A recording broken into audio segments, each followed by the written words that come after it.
नमस्कार साथीहरू, यो हो अन्नपूर्ण गाउँपालिका वडा नम्बर 6 भदौरे सल्यान भन्ने ठाउँ जहाँ म यहाँ आइपुगेको छु। यो भदौरे सल्यानको बीचमा रहेको जङ्गलमा र ऐसेलुको बोटनेरै छु। यहाँ अहिले यो वैशाख जाने जेठ लाग्ने मौसम भएको हुनाले ऐसेलु लटरम्ब पाकिरहेका छन्।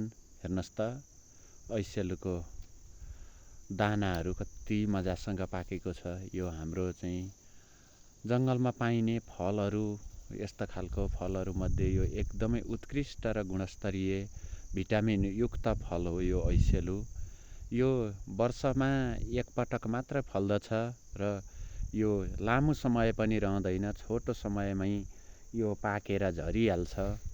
यसो त जङ्गलका चरा च्याखुराहरूले यसलाई आहाराको रूपमा लिने गर्दछन् र मानिसहरू पनि प्राय यसलाई चाहिँ एकदमै रोचक र टेस्ट लिएर खाने गर्दछन्। यसको स्वाद अति नै मिठो हुन्छ र गुलियो स्वादमा रहेको यो ऐसेलु हेर्दामा पनि यसै खाउँ खाउँ जस्तो लाग्ने। हेर्नुहोस् त, कति आनन्दमय वातावरणमा यो हरियाली वातावरण, यस्तो मौसममा यहाँ ऐसेलु यसरी पाकिरहेका छन्।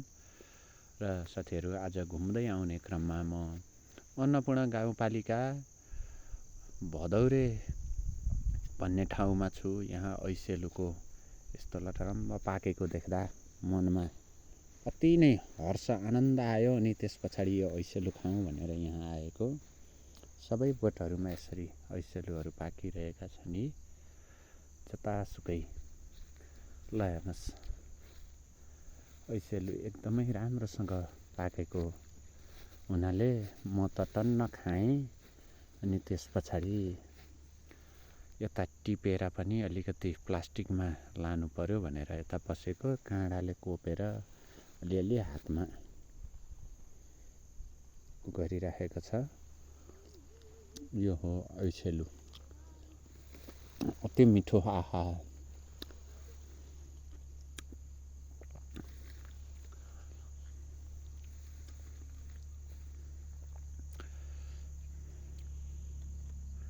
साथीहरू, यस्तै यस्तै नयाँ अनि रोचक पृथक भिडियोहरू हेर्नको निमित्त नवराज अधिकारी फेसबुक पेजलाई फलो गर्दै जानुहोला। तपाईँहरूलाई मैले सदा सर्वदा यस्ता भिडियोहरू देखाइ नै रहनेछु। तपाईँहरूको सदा सर्वदा सहयात्री बन्नेछु भन्दै अहिलेलाई चाहिँ म हजुरहरूसँग बिदा हुन्छु, पुनः भेट्ने बाचाका साथ। हस्त नमस्कार, सबैको जय होस्।